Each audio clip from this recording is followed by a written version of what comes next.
Hi, word nerds. Hey, what? Hey, hi. I am your host, Spencer. This is episode F238 of the podcast called The Dictionary. Let's get right into it. No time for dilly-dallying. We gotta talk about the full words. The second form of full is an adverb from before the 12th century. Number 1A.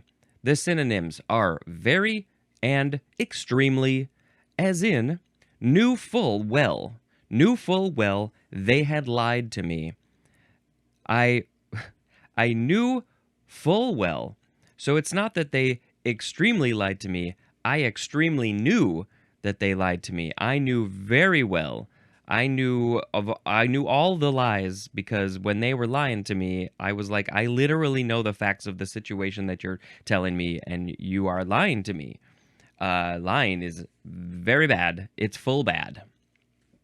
1B. The synonym is entirely, as in swung full around. And that is a quote from Morley Callahan. What swung full around, entirely around, all the way 360 degrees? Was it your golf swing? You swung full around? Ooh, today, I'm recording this on July 25th. I just got so excited. The new Happy Gilmore movie comes out, speaking of golf. Can't wait to watch that. So yeah, golf swing swung full around. Maybe what else swings? A swing. If you're swinging on a swing and you're like, I want to go around the pole all the way around. I want to swing full around. That's what kids want to do. And then we realize that's probably not possible without some external force helping us to get around. And then you gotta have enough force to make you get all the way up, but keep on going and not let gravity pull you down. You go all the way back around. And I don't know if anybody's ever done that. Number 2, the synonyms are straight and squarely. The example is got hit full in the face. Maybe it was a basketball that hit you full in the face, squarely straight on the face, right on the nose, and your face is all black and blue. Full in the face, hit full in the face. Number 3, has no definition, but it is used as an intensive. It's so intense when you say full. The example is wound up winning by a full 4 strokes. That's a quote from William Johnson. Billy Johnny said wound up winning by a full 4 strokes. Well, that seems like it's another golf example, but it's not. We're not talking about golf in relation to full. We're just using full as an intensive to say, wow, 4 strokes, that's pretty intense. You won by 4 strokes. A full 4 strokes? Not a half 4 strokes, a full 4 strokes. All right, that is it for the second form of full. I shall make a sound effect, which will be, what shall it be? I'm just going to use a little bit of my full voice and go, oh. Was that full voice? I don't know. Oh. The third form of full is a noun from the 14th century. Number 1, the highest or fullest state or degree, as in the full of the moon. The full of the moon. I've never heard this word described in this way. This word used in this way as a noun. The highest state, the full state of a thing. So, that state for the moon, when it's full, it's the full of the moon. This is not how I talk. I don't talk this way. Number 2, the utmost extent, as in enjoy to the full. I would say the fullest, but I guess technically you could say it this way if you want to. The utmost extent. Enjoy to the utmost extent. Here you have free reign of this whole party bus. Enjoy it to the full. There is a phrase in full. Number 1, to the requisite or complete amount, as in paid in full. You paid it all off. Oh, I'm so proud of you when you paid off your student loans. You paid off your car mortgage, your house mortgage. Do you mortgage a car? You lease it, or you, whatever that is. Paid in full. I always try to pay off my credit card in full. You don't live beyond your means, because then if you can't pay it, unless it's like an exception, if you can't pay it, then you're getting charged interest, and that's not good. Why, you don't need to pay interest. Just pay it off in full. Live within your means. Number 2, to the fullest extent, the synonym is completely, as in read the book in full. Nah, I don't. One day when I finish this podcast, I will have read this book in full, except for all of the extra pieces, just the bulk of the book. All right, then I guess technically I will not have read it in full. So maybe I should read it in full from page 1. Oh, look, I had Dr. Demento sign my dictionary. I should get other people to sign my dictionary. Yes, from Dr. Demento's signature all the way to this blank page at the end. All right, next word, ha. The fourth form of full is it's a verb from 1794. First is intransitive, and it's talking about the moon again. We're talking about the moon. Not your bare bottom. The moon, up in the sky. Look, up in the sky. It's a bird. It's a plane. Nope, it's the moon. All right, it means to become full. So the moon is intransitively becoming full, as it just hanging out there. It's doing nothing, but it becomes full because of the position of the sun and the moon, and they're like facing each other from our perspective. Now, transitive for this one is to make full in sewing. So we're not talking about the moon. We're talking about sewing. To make full in sewing. Well, I don't know enough about sewing to understand how do you make something full when you're sewing with a needle and thread. I'm not so sure. But it's transitive because you're doing it. You're doing the action. Ha. The fifth form of full is a verb from the 14th century. It looks like this one's just transitive, which is to shrink and thicken by moistening, heating, and pressing. And the thing that this is happening to would be woolen cloth. So you are fulling the cloth.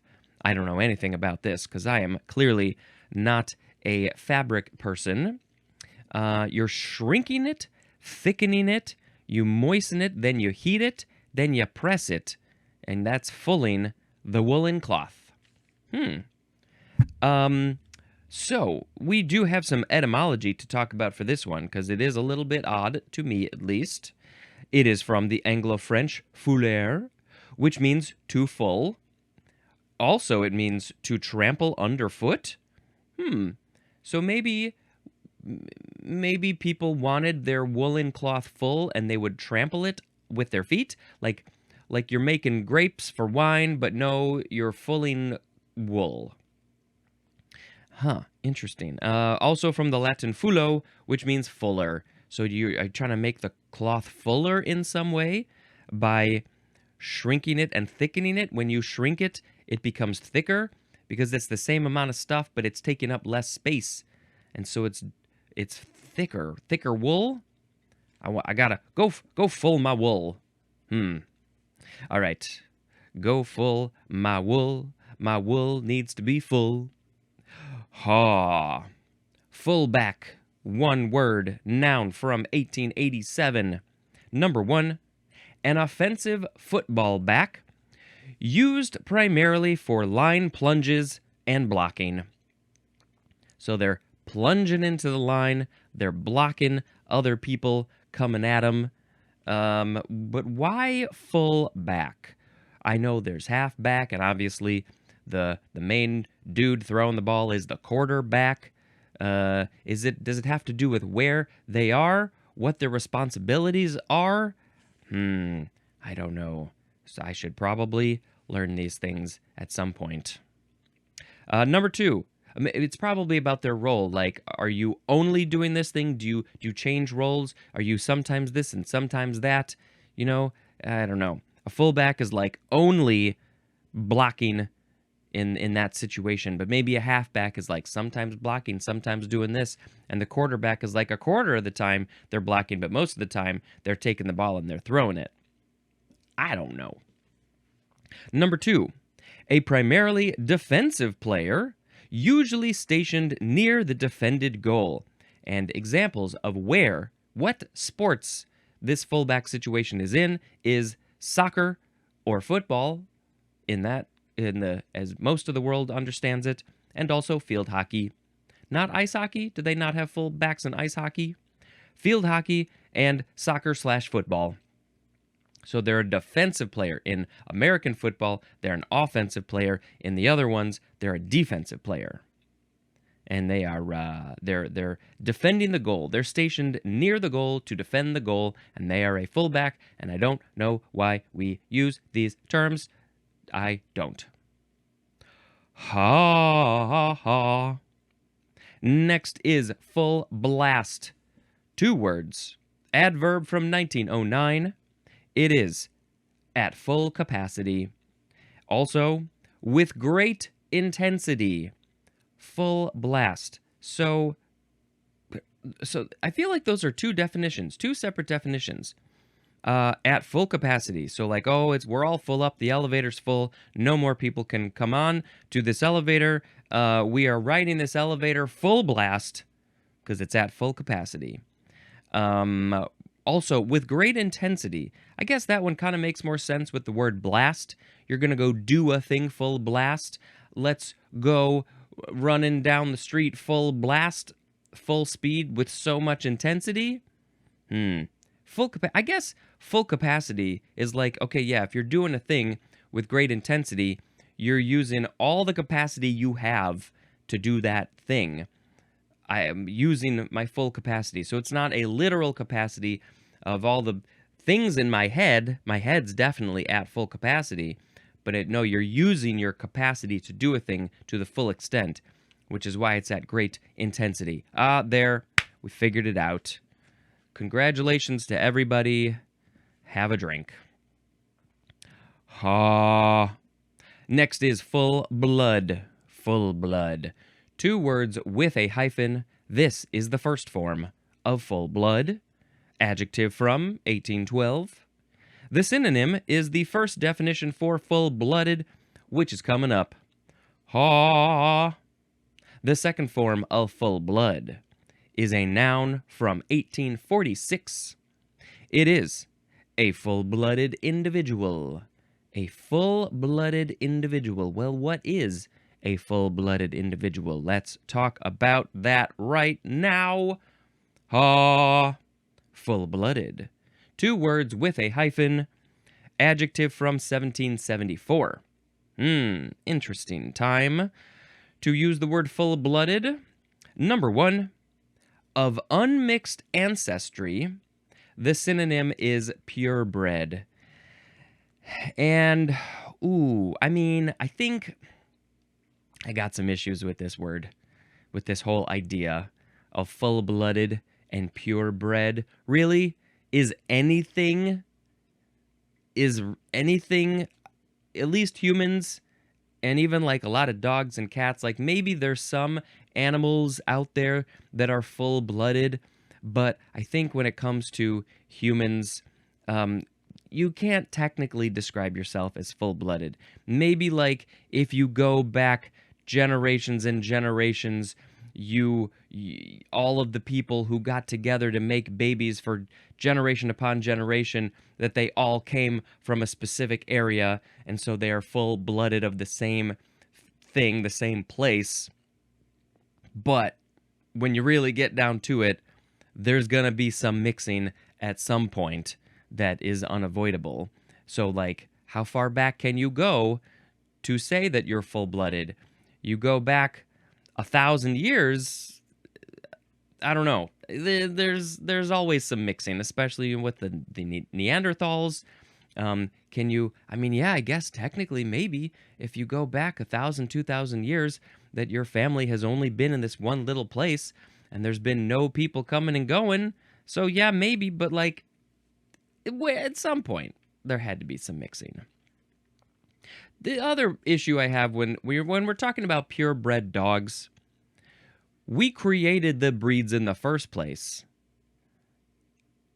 So there had to have been some sort of mixing at some point, and then you're just mixing. You're not mixing. You're breeding though that type of animal over and over again, which the whole breeding process. Don't get me started on that. So they're purebred, but there's a whole lot of issues that come with purebred animals. They got health issues, and so I think we gotta mutt everything up. We gotta mutt up all the animals. Why do we have these different breeds? Let's see what other things we can make, not from a breeding standpoint, but just like let them make. If you want them to make the babies, let them make the babies. From the Rottweilers to Chihuahuas, that's a dog I would like to see. But let's not force them to do it. Let's just see what nature does. See if they're into it. Number 2, the synonyms are florid and ruddy, as in of full-blooded face. This one is literally talking about the blood in your face. The blood goes to your face maybe when somebody says, "Oh, you're cute. I like you. Would you like to hang out with me?" And you're like, "Oh, yes, my face is full-blooded. I'm getting a little ruddy, a little florid. It's like my face is a flower full of red. The blood went to my face." Number 3, the synonym is forceful, as in full-blooded prose style. Wow, somebody was writing a poem, a forceful poem, because it was full-blooded. They put all of their intensity and energy into that prose style. What would a full-blooded prose style be? That poem, it's like it's hitting me in the face. It's so forceful. Number 4A, lacking no particulars. The synonym is genuine. Now, I don't know if I'm familiar with this usage of the word particulars. Lacking, it's, why do they word things this way? Lacking no particulars. Could it be, so it's, why, and it's so hard for me to think about this. It's lacking no particulars. So it has all the particulars? It's lacking no particulars. So it has them, right? Genuine. It's genuine. Genuine. It's like it's purebred. It has unmixed ancestry. That is a full-blooded Rolex watch. It's genuine. It's lacking no particulars.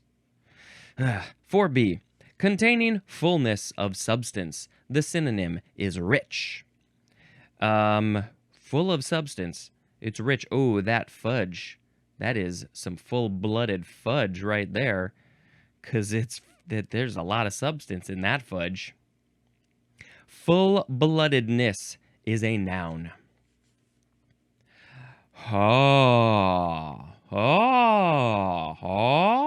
Is that a full-blooded, rich tone? Next is full-blown, 2 words. Adjective from 1601.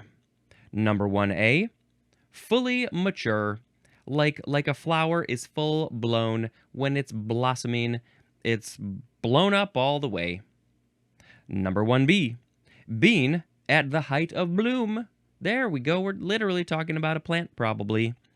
The height of bloom. Oh, I'm blooming. I'm at full-blown. I'm a full-blown plant at full bloom. And then I'm closing and dying. Number 1C. The synonym is full-fledged, which I think will be in the next episode. Yep, full-fledged. Number 2. Possessing or exhibiting all the usual or necessary features or symptoms. As in, sounds like we're talking about a disease maybe. The example is A general philosophy, if not a full-blown ideology, is emerging. That is a quote from W.H. Jones. So they were saying, let's reword it another way around. A general philosophy is emerging, if not maybe, possibly, a full-blown ideology. So it's not just like, ooh, I have this philosophy in my head. It's like, no, I'm going to take it one step further. I'm going to make it full-blown, go all the way. I'm possessing or exhibiting all of the usual or necessary features or symptoms of maybe an ideology, which is where I like actually maybe change my actions based on this philosophy I have. I do things, I say things out there in the world. This is how I believe. This is how I'm going to live my life. This is how I think you should live your life as well, because this is possibly a full-blown ideology. It has all the necessary features or symptoms of an ideology. We have another example. This one is literally talking about a disease, and it is developed full-blown AIDS. We have gotten pretty good at holding off AIDS. When people are getting HIV, at least here in America and maybe some other places, we got some pretty good medicines to let them live a pretty normal life. But there are places in the world where that is not the case, and they are developing full-blown AIDS. And there was that bill, and I think that part of the bill, which made no sense, was getting rid of these life-saving medications for HIV, and I think that they took that out of the bill, which was good. But why was it part of it in the first place? And why are people trying to get rid of those things in the first place?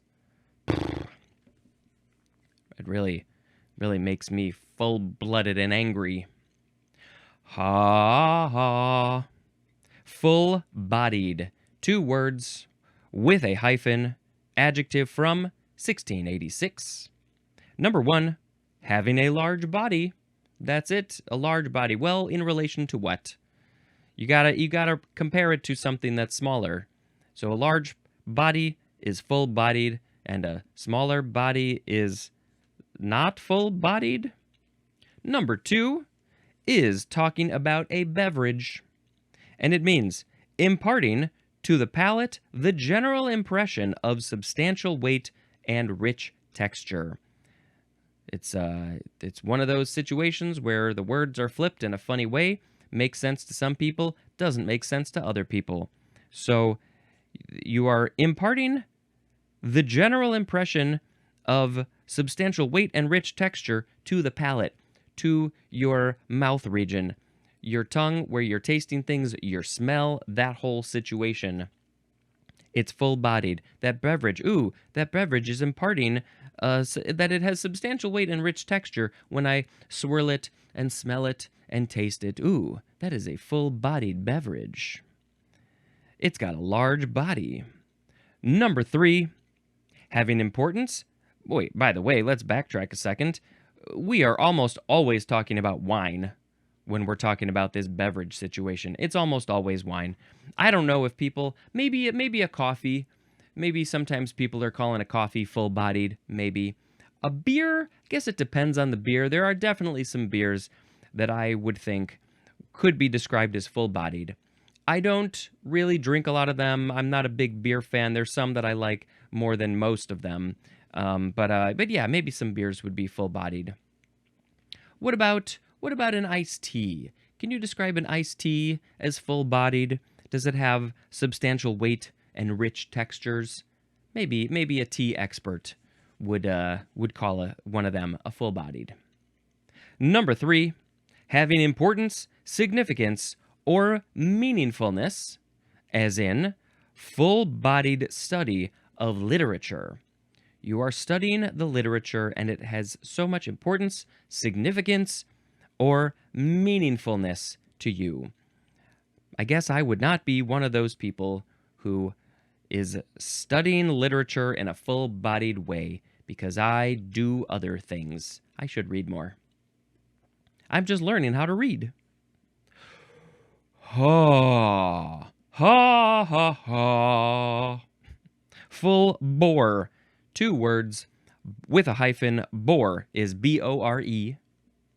Oh, you're being such a full bore when you're reading the dictionary.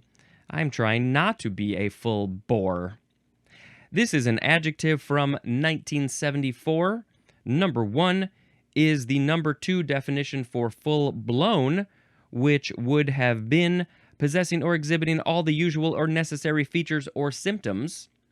The example is a full-bore crisis. Now, I don't know why we're using bore here. Bore has a few different definitions, but full-blown definitely makes more sense to me. We've blown it up to its full situation. Number 2, made with maximum effort, as in a full-bore attempt to succeed. There's probably some bore definition out there that I don't remember because I would have read it years ago, and it has something to do with doing something. Boring a hole, you're being boring, bore. I can't think of any other ones. Ha! Full bore again, but this time it has no hyphen. 2 words. Adverb from 1927. With maximum effort or speed, as in runners sprinting full bore. Well, and now I feel like I just need to go back and look. Let's go back and look. We got Bologna, we got booby, borderline. Oh, here we go. Must be on the next page. Bore. Well, we got a number of bores. Yep, boring a hole, making a thing like that. Where's the one that you're going at it? A tidal wave? So a tiresome person being bored. Development. Which one would it be? Is this one of those situations where we don't... they're just like, we're just going to put the word bore in there instead of blown. Full bore instead of full blown. Making a hole. I see a lot of that. Oh, maybe this one. To make one's way steadily, especially against resistance. We bored through the jostling crowd. Could be that one. It's like as if you are boring a hole into the crowd. That's interesting. All right, I'm not reading all the individual ones, but that seems the most likely. You're going full bore, full steady ahead, drilling a hole through the stuff. Runner sprinting, full bore. Full circle, 2 words. Adverb from 1878. Through a series of developments that lead back to the original source, position, or situation, or to a complete reversal of the original position. This is usually used in the phrase, come full circle. Oh, hey, look at that. We've come full circle. We were having a conversation and we went all the way over here and then we came back around to the original thing that we were talking about. We've come full circle. We've gone through a series of developments that somehow lead back to the original thing that we were talking about or doing. The original source, position, situation, or, this one's interesting, it's a weird way to use the phrase come full circle in this other situation, which is a complete reversal of the original position. How does that work? So if somebody's got an idea, they believe a thing, they have that full-blown ideology, and then somebody comes in and they talk to them, they persuade them, to come full circle, but it's a backward circle. They're going the other way. They're going counterclockwise or anti-clockwise. And they're like, well, wait a minute. Maybe I don't believe this thing. You can come full circle in that way too, which is not how I would think of it, but I guess it's possible. I guess people use it that way sometimes. Full circle. Next is full court press. 3 words. There's a hyphen between the first 2. This is a noun from 1952. Number 1. A press employed in basketball on both halves of the court. But now, what sort of press is this? Are you pressing the ball away from you, or are you maybe pressing, maybe the defensive people are putting the pressing on the offensive people? That's maybe what it is, but it's a full court press. So they're doing it on the whole court, the full court, both halves of the court. What a press? A press employed in basketball. Yeah, I don't know. I don't know enough about the basketball terms to know what press is. So we have to move on to number 2, an all-out effort or offensive. So maybe it's the offensive people who are putting on the press. Putting on the press. Bloop, bloop, bloop, boop, boop, boop, boop, boop, boop, boop, boop, boop, boop, boop, boop, boop. Putting on the press. An all-out effort or offensive. Full dress. 2 words with a hyphen. Adjective from 1761. Involving attention to every detail in preparation or execution. As in, a full dress rehearsal. I guess I would have put that in as a full dress rehearsal, but this is a full dress rehearsal. Also as in, a full dress investigation. Well, definitely when it comes to a full dress rehearsal, I am more aware of that one. I've been through dress rehearsals. Dress rehearsals is where you're trying to, you've got the costumes, you're trying to do the lighting cues and the music cues, and a full dress rehearsal is you go through the whole thing in that way from the beginning to the end. You could do dress rehearsals for scenes, maybe some scenes, maybe a whole half of the show, but that's not a full dress rehearsal. Involving attention to every detail in preparation or execution. The investigation, those detectives are doing a full dress rehearsal investigation. No, let's not complicate it. A full dress investigation, because they're looking at all the little details. Full dress. Well, let's talk about that, because that's a whole other entry, and it's the last entry in this episode. Ha, ha, ha. Full dress, 2 words. Noun from 1748. It is the style of dress prescribed for ceremonial or formal social occasions. We're putting on our full dress today because we are going to a formal occasion. What does our full dress include? Well, maybe we've got a tux, and maybe we've got a gown, and maybe we've got a cummerbund and a tie and a belt and a tiara and fancy shoes and a garter belt and stockings and pants. That's full dress. We got all of it. All right, well, it is now time to pick a word of the episode. We are so happy to do that. We're so happy to pick a word of the episode. We had today full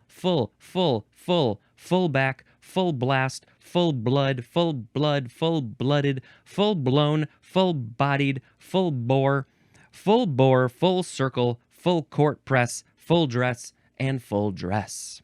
All right, well, there's a few interesting ones. Nothing crazy here in this block of text. Full circle is kind of an interesting thing. Oh, we've come full circle on that. Have I come full circle on anything? I'm sure I have. Let's see, full-blooded. I'm not full-blooded, that's for sure. Most of you probably aren't either. Anything else? I don't know. Let's just pick. Well, there's also full-bodied. I made my little sweet coffee drink. Let's do a little stir, mix it up, make sure it's all good and mixed so it's not full-blooded. And let's have a sip. Is this a full-bodied coffee drink with creamer and sugar? Well, it's still fairly hot. What a full-bodied coffee. Full-bodied coffee. Full-bodied coffee. Let's go buy some full-bodied coffee and wine. All right, that's going to be it for this episode. I don't have another movie to tell you about, although the next time I record, I probably will, because there is a very good chance that tonight we will watch Happy Gilmore 2.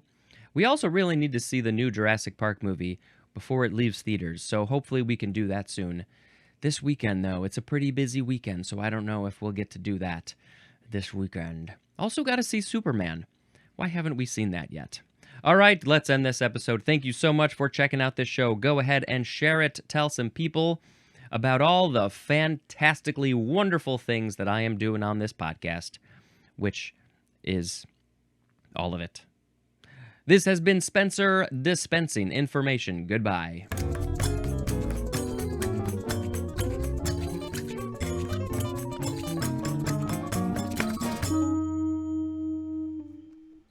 Yum, yum, yum, yum.